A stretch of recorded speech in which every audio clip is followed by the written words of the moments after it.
Friends, இன்றைக்கி நம்ம சேனலில் ரொம்ப கிறிஸ்பியான டிஃப்ரெண்ட் டேஸ்ட் இருக்கக்கூடிய மாங்காய் பக்கோடா எப்படி செய்கிறதுன்னு தான் பார்க்க போகிறோம். வாங்க வீடியோக்குள்ளே போகலாம்.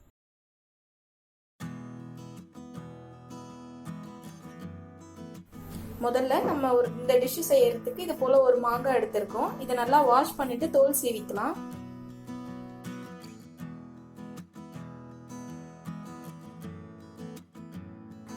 இது போல மாங்காயோட தோலை நல்லா சீவியாச்சு. அடுத்து இதை நம்ம துருவிக்கலாம். இது போல நம்ம மாங்காவை துருவி எடுத்துக்கிட்டோம். இப்போ 3 மீடியம் சைஸ் வெங்காயம் எடுத்திருக்கோம். இதை நம்ம வெட்டிடலாம்.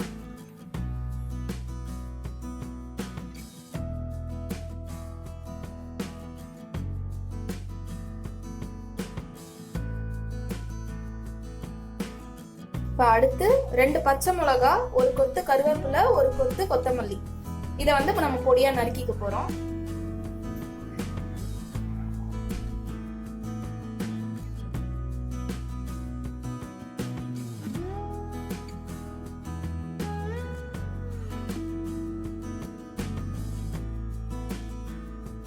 இப்போ ஒரு பவுல்ல நம்ம வெட்டி வச்சிருந்த வெங்காயத்தை சேர்த்துடலாம்.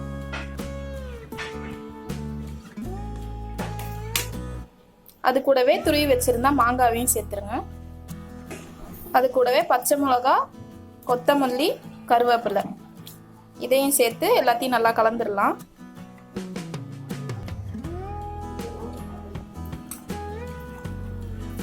இப்போ இது கூட 1/4 டீஸ்பூன் சோம்பு, 1/2 டீஸ்பூன் இஞ்சி பூண்டு பேஸ்ட்டு, 1/4 டீஸ்பூன் மஞ்சள்தூள், 1/2 டீஸ்பூன் மிளகாய்த்தூள், அப்புறம் ஒரு பிஞ்ச் பெருங்காயத்தூள், தேவையான அளவு உப்பு. இப்போ இது கூட 1 கப்பு கடலை மாவு சேர்த்துடலாம். இது ஒரு 200 கிராம் இருக்கும். இது கூடவே 1 டீஸ்பூன் பச்சரிசி மாவு சேர்த்துப்போங்க. இப்போ இது கூடவே 1 ஸ்பூன் எண்ணெய் ஊற்றிக்கலாம். இது காய வச்ச எண்ணெய் தான். கொஞ்சம் சூடாக இருக்கிற ஆயில் ஊற்றி நீங்கள் நல்லா பிசைஞ்சு விட்டீங்கன்னா நல்லா கோட்டிங் ஆகும்.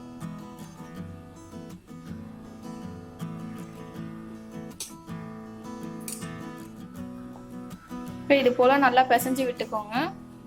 நீங்க தண்ணி எதுவுமே ஊற்றக்கூடாது. நீங்க நல்லா பிசைஞ்சு விட்டீங்கன்னா அந்த வெங்காயத்துல இருக்கிற ஈரப்பதமே உங்களுக்கு நல்லா மாவு பிசைறது போல வரும்.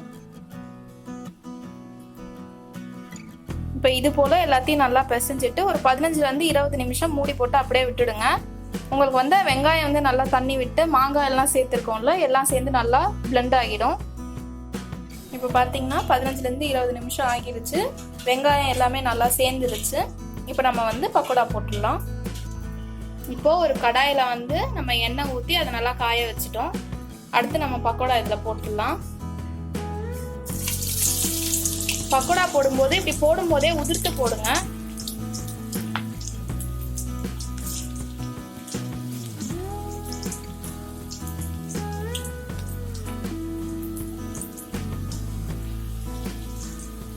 இப்போ ஓரளவுக்கு பக்கோடா வெந்தது. இந்த மாதிரி திருப்பி போட்டுட்டே இருங்க. லேசா இந்த மாதிரி கிளறி விடுங்க. இப்போ பார்த்தீங்கன்னா ஓரளவுக்கு நல்லா கோல்டன் ப்ரௌன் கலர் வர ஆரம்பிச்சிருச்சு.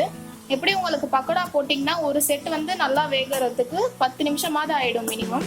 ஏன்னா நீங்கள் மீடியம் ஃப்ளேம்லேயே வச்சு நல்லா கோல்டன் ப்ரௌன் வர வரைக்கும் அதை வேக வைக்கணும். ஸோ அதனால கொஞ்சம் டைம் எடுக்கும். இப்போ நம்ம இதை எடுத்துடலாம்.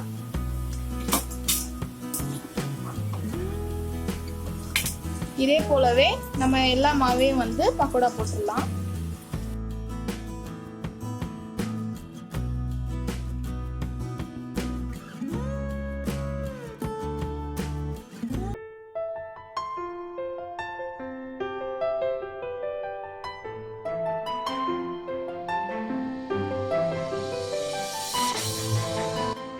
ஸோ அவ்வளோதான் ஃப்ரெண்ட்ஸ், சுவையான மாங்காய் பக்கோடா ரெடி ஆயிருச்சு.